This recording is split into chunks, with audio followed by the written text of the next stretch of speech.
This is a really simple question. What would you do if you were given $1 billion? Would you spend it all? Or would you reinvest it to make it grow? Maybe turn it into 2 or 3 or 4? Now, that's a simple question. And I decided, well, I wanted to try that out in Football Manager.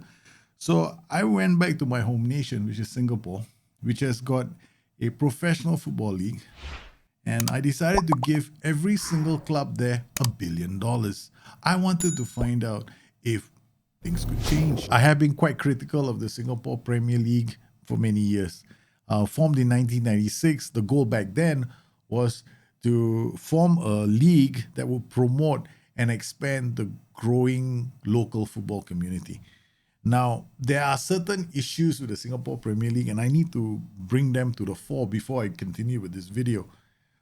Right at the top is the Shared Stadium Initiative. Within the Singapore Premier League, there are some local clubs and there are some foreign clubs. Now, 8 of the locally based clubs share 4 stadiums as part of a initiative that is rather controversial, aimed at consolidating resources and improving the matchday experience. Now, when this was initially announced, I fell off my chair laughing really hard, because I remember a time going to football matches between Tampines Rovers and Geylang International. This was the Eastern Derby. 20,000 people, easy. You'd see them all, pack the stadiums. And right now, for the last couple of years, getting 2,000 people to watch a game is an achievement in itself. And so what the government has done is by having this shared stadium initiative, which basically just has killed the whole derby experience. I mean, come on, seriously, both the fans are going to the same stadium. And it's been quite hilarious. And within the game of Football Manager, when you go to any of the clubs, you will notice that none of the clubs there own their own stadium. They are all owned by councils, which is the case in Singapore. In Singapore, professional clubs do not own their own stadiums, which is a major issue when it comes to revenue generation. I can still remember a time when top players in Singapore ended up playing for top sides in Europe who were competing for the European Cup. Today, younger fans just don't identify with these clubs anymore. We've removed the whole Derby Day experience. So I decided, hey, you know what? I'm going to go in there and I'm going to give every single club $1 billion. What is going to happen with all these clubs if they suddenly had $1 billion? I went into the game, made quite a few of the nations playable, including all the nations that neighbored Singapore. So I went into every single one of these clubs and gave them $1 billion. So as you can see, the current season profit and loss, you can see the balance is 1 billion. So all of them have $1 billion. And I wanted to see what they would do with the money. In terms of the competition reputation at this point in time, Singapore, well, I'm trying to find Singapore right now, 41st in the world, 1 star. Our nearest neighbors are the Malaysian Super League. So if you want to compare 2 leagues together, it's the Malaysian Super League and the Singapore Premier League and perhaps the Indonesian League One. So these are the leagues that are our competitors, or rather neighboring leagues, where you might find currently there are quite a few Singaporean players playing in the Thai League, the Malaysian League, and the Indonesian leagues. So there are transfers that happen between these leagues. And then the top league in Asia at this point is still the Chinese Super League, and then the Qatari League, the UAE Professional League, the Iranian Professional League, and the Saudi Professional Leagues. So Singapore, a lowly 40th, the 41st in the world. I'm going to have to pick a few clubs, right, to see how they've done in a certain time window. So I'm going to pick 3 clubs. The first club is LC Sailors. Now, Lion City Sailors Football Club, or the Sailors, is a privately owned club. It's owned by Forrest Lee, who owns one of the richest men in Singapore. And they actually smashed the league transfer record in 2021 when they signed a player for $3 million in Diego Lopez. So this club was originally basically it was the Police Sports Association way back in 1945. They renamed the club a couple of times, like Home United and everything else. But, at the end of the day, now it's a privately owned club. And this is one of the reasons why I want to focus on this club as well. So we're going to see how LC Sailors do. Geylang International, icons of Singaporean football. I grew up going to the stadium watching their games, so I have to know what happens to Geylang, and of course our rivals Tampines Rovers. Okay, so looking at LC Sailors, we want to know their situation first. In terms of facilities, they're owned by a council, right? So this is owned by a council. They're sitting in an 8,000 all-seater stadium, basic training facilities, basic youth facilities, average youth recruitment. So essentially in numbers, it's 4-5-4-14. So this is the current level they're at. And then when we're looking at Geylang International, slightly better training facilities. Those facilities at 3, which is not that fantastic. Then junior coaching is at 5. Youth recruitment 16. This is no surprise because this is one of the more popular clubs in Singapore.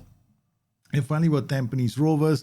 Training facilities are 5, 2 for youth facilities, 3 for junior coaching, 15 for youth recruitment, reflecting their reputation in Singapore.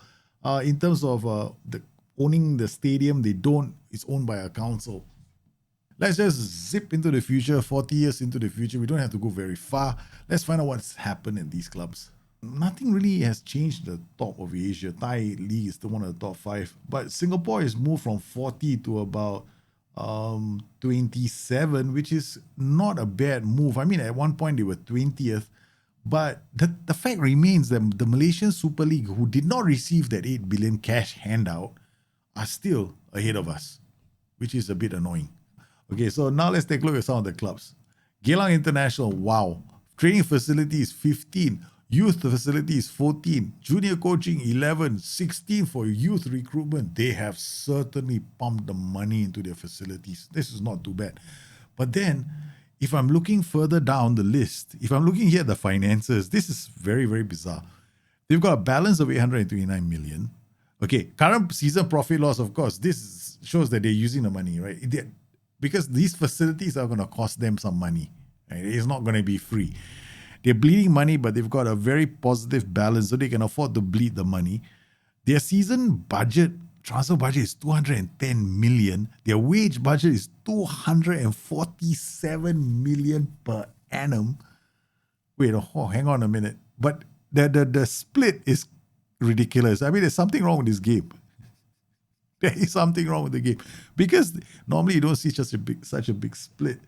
So they haven't gone. They've got this now signed high reputation players. What's their transfer history been like in the last couple of seasons? Okay, total 550. I mean, look. So what I am actually seeing here is in Singapore, in this league that I've given all the money, a lot of the transfer is between the clubs here. Players moving from Tampines to Geylang International. And then when I go through this list, I don't see a lot of movement from Europe. Right here, we've got somebody, Joe Spencer, coming in from Crystal Palace, 32K. I mean, you would think that if I've given them 1 billion, they can, drop a lot more money for players. You got Luke Wakeling, who's an attacking midfielder. I mean, there is some ambition, right? These kind of attributes are quite good. We've got players leaving for Australia, 215K transfer, 325K. But in terms of a net spend, there's not a lot of net spend. Here you can see the transfer activity. It's only been really picking up. There was not much transfer activity then, but now there's more transfer activity now. There's not a lot of ambition in terms of the transfer activity, though. You can see the transfer activity there's nothing to. I'm not jumping up going, wow, we brought in some great players. No, it's still about the same. Yeah, almost zero ambition. What about their history and competitions, how they've done? Well, that's it. Asian Confederations Cup, which is basically like the Europa Cup, okay, as runner-up 2040, okay, this is not too bad. But in terms of the league title, they won it 14 times. Yeah, they've been knocking on the door. They've done quite well.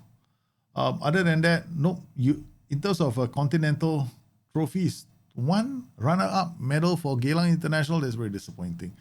Their stadium is still owned by the council, which is kind of sad. But here we go. Stage, searching for site, planned capacity 10,000. So they are about to buy their own stadium. This is good news because after about 50 years, the club has decided, hey, we're going to move into a 10,500 seated stadium. So it looks like with the money that we've pumped into the club, they have the ambition of wanting to expand the club. That's good news.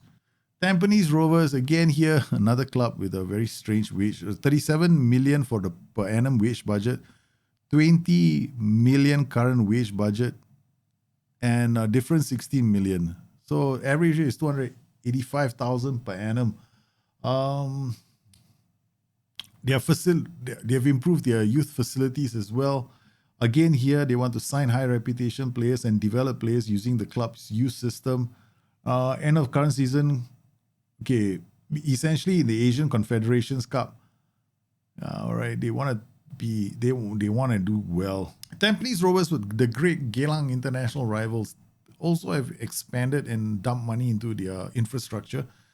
In terms of their, again, 9.65 million. This is the cost of running all these facilities, right? So they're losing money on the facilities. And what about their stadium? Well, no plans yet to move out of the stadium. It's still owned by a council, and they're still playing in the hub. Okay, Tampines Rovers still stuck in a rut. What about the LC Sailors, who are also? I'm still trying to wrap my head around the fact that they've got a wage budget of 240 million, and the current wage their spending is 10.84 million. I mean, they've got such a big buffer there, right? It's just crazy. Now, what about their facilities? They've gone into a 14,000 all-seater stadium. They've got a stadium called the Pablo Torres Stadium in Bishan. They built their own stadium. They own their own stadium. Finally, the first Singapore club to own their own stadium. It has happened. They built the stadium in 2063. By the year 2063, LC Sailors, if they had $1 billion in cash, they'll be able to move into their own stadium.